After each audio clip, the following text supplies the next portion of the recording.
buenos días a todas y a todos. Como cada martes celebramos una nueva sesión técnica en la que damos visibilidad a todas las actuaciones de la Dirección General. En esta ocasión, coincidiendo con el Día Mundial de la Tuberculosis, daremos lugar a la presentación del informe de tuberculosis en Galicia, características de los casos de tuberculosis de Galicia en el año 2024. Para ello contamos con la directora del Centro Gallego para Prevención y Control de Enfermedades, Marta Piñeiro Sotelo. Sin más, le damos la palabra a Marta, agradeciéndole de antemano su colaboración y participación por presentarnos este informe. Gracias. Gracias. Marta. Pues una vez más, como cada año, hablamos de tuberculosis porque es un tema prioritario para salud pública y uno de los programas con más solera que tenemos en esta dirección general. Nuestra experta en tuberculosis es Elena Cruz, que es la técnico que trabaja en el Servicio de Control y Prevención de Enfermedades llevando este programa. Y hoy tengo el difícil papel de sustituirla, pero bueno, desde aquí también agradecerle todo su trabajo.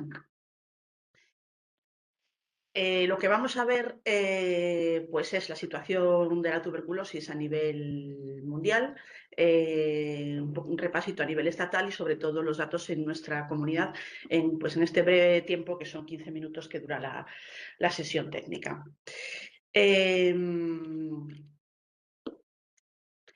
Efectivamente, como decía Amparo, hoy es el Día Mundial de la Tuberculosis. El 24 de marzo, todos los 24 de marzo. El lema de este año es sí podemos finalizar la tuberculosis, liderados por los países, impulsados por las personas. Es una enfermedad que, aunque para nosotros, países como el nuestro o comunidades como la nuestra, puede pasar más desapercibida, pues sigue siendo la enfermedad infecciosa que más muertes causa en el mundo. De hecho, en 2024 se estima que fallecieron pues 1,23 millones de personas, o lo que es lo mismo, pues cada 25 segundos muere una persona en el mundo de tuberculosis. Desde 1993, esta infección causada por bacterias del género Mycobacterium está declarada como ESPI, o sea, como emergencia de salud pública de importancia internacional, lo que obligó pues, a desarrollar nuevas estrategias de prevención y fortalecer los programas que son los que se vienen realizando hoy en día. El programa gallego pues, data ya de 1994.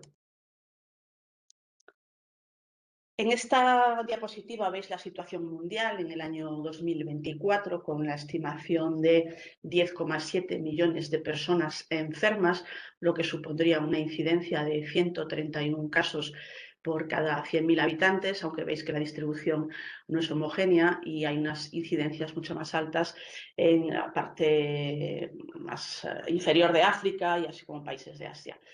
Se estima también, bueno, como os decía, que provocó en 2024 la muerte de 1,23 millones de personas y además pues hay otras cifras importantes como la detección de 390.000 casos con multiresistencias o resistencias a rifampicina y que además más de 400.000 personas pues tenían, además de tuberculosis, VIH, un tándem que también no es infrecuente. En el caso de España, pues hay unas incidencias mucho menores. La media del país es de 8,8 casos por cada 100.000 habitantes, pero también veis la diferencia que hay entre distintas comunidades. Y aunque esto podría reflejar distinta afectación de factores socioeconómicos, demográficos o asistenciales, ya que la tuberculosis afecta más a zonas donde hay mayores tasas de pobreza o de población migrante, por ejemplo, realmente también estas diferencias están reflejando un diferente sistema de vigilancia, ¿no? Una mayor o menor exhaustividad en la vigilancia.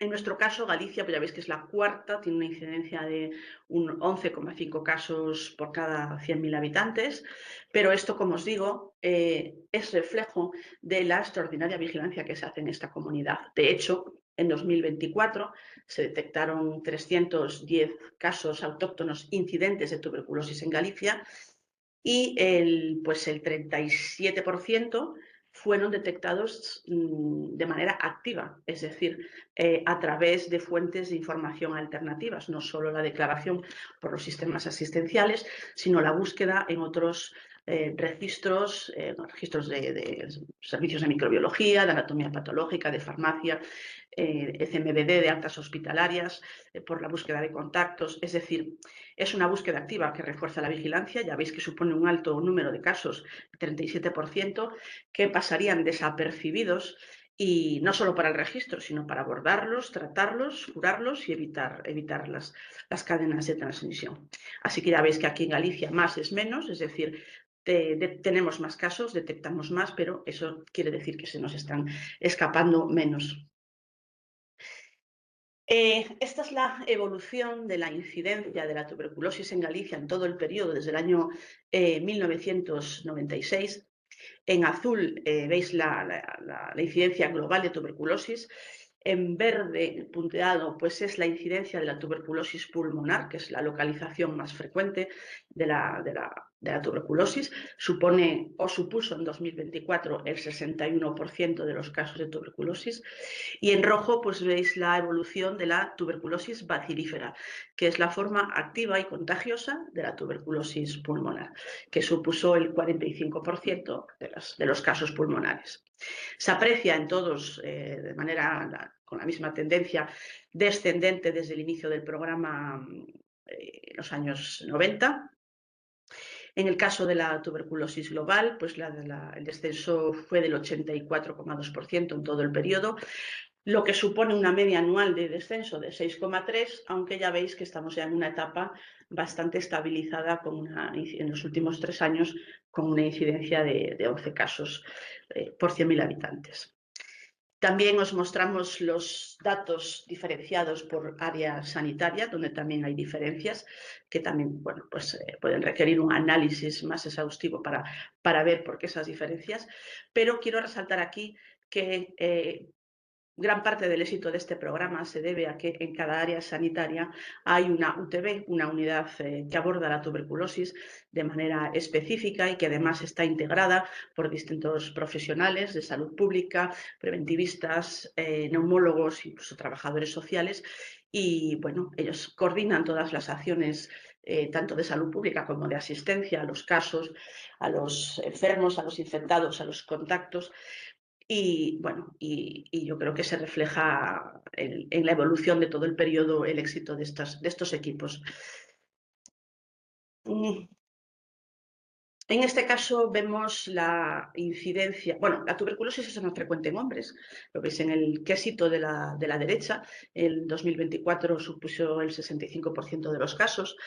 Y en la gráfica de la izquierda tenéis en la línea azul la distribución por edades del año 2024. Muestra un patrón característico de las zonas o países que tienen un mayor control de tuberculosis, con una línea ascendente a medida que aumenta la edad.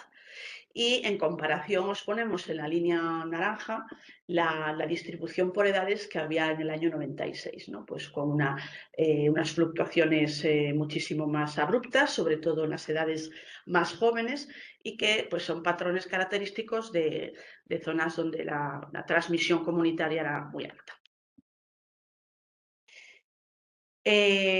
Bueno, como os decía, puede tener muchas localizaciones la tuberculosis, aunque la más frecuente es la pulmonar. Además, puede aparecer en otras zonas, en la pleura, nódulos linfáticos, periféricos, intratorácicos. Veis ahí la distribución en pantalla. Las localizaciones no son excluyentes, es decir, de hecho, la localización solo pulmonar se dio un 48% y la solo extrapulmonar en un 38%, con lo cual es habitual a veces detectarlo en más de una localización. En cuanto a las características de los 191 casos pulmonares, veis en la gráfica de la izquierda que el patrón radiológico sin caverna es el más frecuente y con caverna supuso el 31% de los casos. Las cavernas son cavidades donde se acumula el microorganismo y son focos activos de infección e indicadores de enfermedad más avanzada y peor respuesta al tratamiento, con lo cual interesa disminuir este porcentaje. El valor del 31% puede ser esperable, pero a medida que aumenta puede indicar retrasos diagnósticos o infradetección de casos, ¿no? Por otro lado, a la derecha veis resultados de microbiología. No es fácil cultivar el microorganismo, pero se confirmaron por cultivo casi el 83% de las tuberculosis pulmonares y presentaron la baciloscopia positiva, que es la que detecta los casos activos y contagiosos, el 45%. Uno de los aspectos importantes de la vigilancia de la tuberculosis es el seguimiento de las resistencias. El laboratorio de microbiología del Hospital Clínico de Santiago, del CHUS, es el laboratorio de referencia de micobacterias en Galicia. En el año 2000, yo creo que es 24, que está mal, ahora estoy viendo, es 2024, realizó un total de 205 antibiogramas de los 310 casos que se habían detectado y no presentaban ninguna resistencia, pues casi el 90%. El 10,7 sí que presentó alguna resistencia, sobre todo a streptomicina, piracinamida e isoniazida, y hubo 3 casos que tenían más de una resistencia, pero no se detectó en 2024 ninguna cepa multiresistente. Aquí veis la evolución de la vigilancia de resistencias desde el año 2006.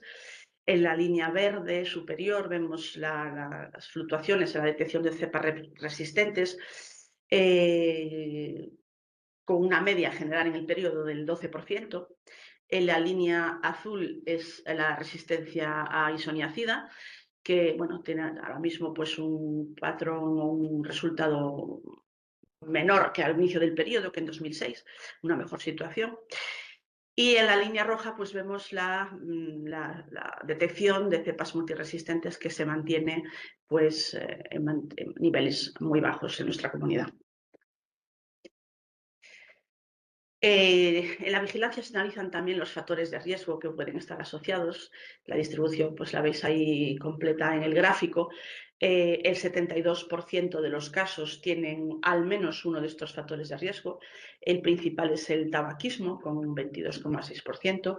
También la condición de ser inmigrante, con un 17%, o de tener otras enfermedades crónicas debilitantes, con un 15%. Y veis que bueno, pues, tenéis ahí toda la distribución en pantalla. Se realiza también en el programa un análisis de la adherencia. En 2024 los equipos de la UTB analizaron el 94,5% de los casos, instaurando un tratamiento supervisado en más del 70%. Un tratamiento supervisado se pauta cuando existe riesgo de incumplimiento o cuando ese fracaso del tratamiento pues, puede representar un grave impacto para la comunidad. Veis que en todo el periodo, la línea naranja, pues ha aumentado muchísimo el porcentaje de casos sobre los que se instaura un tratamiento supervisado, y esto, bueno, pues tiene que ver con, o se explica por el cambio que se está dando en el perfil de los casos de tuberculosis, que cada vez más se identifican en situaciones de vulnerabilidad social, personas sin hogar, procedentes de otros países o con problemas de salud mental, adicciones, etc., ¿no? Existen varios tipos de tratamientos supervisados, veis en el quesito de la derecha. En azul es el TDO, el tratamiento directamente observado, que es el que se tiene que observar directamente cómo el paciente toma el tratamiento y lo ingiere, que supuso el 51% de las supervisiones. Y luego hay otros, el estrictamente vigilado en verde, el TEF, que requiere, o sea, la medicación se la autoadministra al paciente, pero requiere una supervisión semanal, y en el caso del autoadministrado con control mensual, pues requiere solo una supervisión mensual. También se analizan la situación de los casos diagnosticados en el año anterior, ahora sí, en el 2023, y en este caso se vio que el 94% tenía un resultado satisfactorio, bien porque se habían curado o porque habían completado el tratamiento. El 2,2% fallecieron, son 6 muertes por tuberculosis, y en el 3,3% consta como resultado insatisfactorio, bien porque abandonaron, porque todavía continúan el tratamiento o porque le fue retirado ese tratamiento por prescripción médica. Otro punto clave del programa es el estudio de los contactos para detectar nuevos casos, sobre todo en la tuberculosis pulmonar, que es la que tiene mayor importancia desde el punto de vista de salud pública.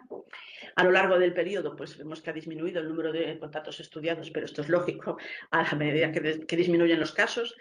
El número de contactos estudiados por caso es muy variable y aquí depende un poco también del entorno, o si hay brotes. Por ejemplo, cuando hay implicado un colectivo escolar, pues el número de contactos por caso es muy elevado. La media en 2024 fue de 7,5 contactos por caso. Y en 2024, pues eso, se identificaron casi 1.500 contactos y se inició el estudio en el 96% de ellos, resultados muy elevados. Se detectaron 19 personas enfermas y 381 personas infectadas. La diferencia entre enfermo e infectado es que el infectado no tiene la enfermedad activa, aunque sí se detecta el microorganismo, pero también requieren evaluación y un tratamiento farmacológico. La búsqueda de casos también se completa a través de cribados específicos en personas o colectivos de especial vulnerabilidad. En 2024 se realizaron 4.185 estudios, de los que se completaron el 96,5%, y aquí se encontraron 30 enfermos y 977 infectados. O sea, casi 1 de cada 4 personas que se estudia, pues se encuentra que que está infectado o enfermo. A lo largo del periodo, pues se han realizado, no sé si eran más de 70 y pico mil estudios, pero bueno, una media de 4.030 cribados al año, con un porcentaje de infectados detectados de casi el 21%. Y se debe registrar bien este motivo por el que se hace el estudio. Por ejemplo, se hacen en personas que inician un tratamiento inmunosupresor, personas que están a tratamiento en una UAD, una unidad de atención de drogas, etc.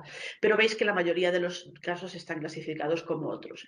Y si vemos en la derecha, pues el número de estudios en pacientes con tratamiento inmunosupresor, vemos que ha disminuido en los últimos años, pero bueno, esto es posible que se deba a una mala clasificación, por lo cual también aquí hay áreas de mejora. Por último, el programa tiene una serie de indicadores anuales, en verde los que cumplimos y en rojo los que necesitamos mejorar. No tengo tiempo para explicaros todos, pero bueno, en general muy buenos resultados en cuanto a la incidencia anual, sobre todo la infantil. Tenemos una incidencia en menores de 5 años de un 5,2, cuando el objetivo es tener un máximo de 12. Y luego también buenos resultados a la hora de las confirmaciones de las pruebas y los estudios de resistencia. Pero en rojo, como os decía, lo que necesitamos mejorar, sobre todo el atraso diagnóstico, afectado tanto por factores del paciente como del sistema sanitario, ya que al inicio la tuberculosis suele darnos síntomas respiratorios típicos de otras infecciones. Mejorable también el porcentaje de personas a las que se hace la prueba VIH, que debería ser a todas. Y mejorable el porcentaje de contactos infectados de casos bacilíferos que inician tratamiento o lo finalizan. Como conclusión, tenemos que estar orgullosos del programa y la evolución, obviamente, de la tuberculosis en Galicia es muy satisfactoria a lo largo del tiempo. Pero, y de hecho, repito que hay que agradecer todo este trabajo tanto al equipo de salud pública de esta dirección como a las UTBs, a las unidades de tratamiento de las áreas sanitarias. Aunque, como decía, hay que focalizar esfuerzos en disminuir el atraso diagnóstico, ofrecer la prueba VIH a todos los casos y potenciar el estudio y tratamiento de los grupos de mayor riesgo. Nada más, son 15 minutos, es muy poco tiempo, porque es un informe muy pormenorizado. De hecho, lo tenéis publicado. Toda la documentación del programa y los informes anuales están publicados en nuestra página web. Así que nada más. Muchas gracias por la atención. Muchas gracias, Marta, por tu presentación y por haber compartido esta información con todos nosotros. Gracias también a todas las personas que han participado en la sesión técnica, y con esto damos por finalizado la sesión y nos vemos el próximo martes 7 de abril con una nueva sesión. Resultados del Plan Nacional de Control Oficial de la Cadena Alimentaria 2025. Muchas gracias y que tengáis un buen día.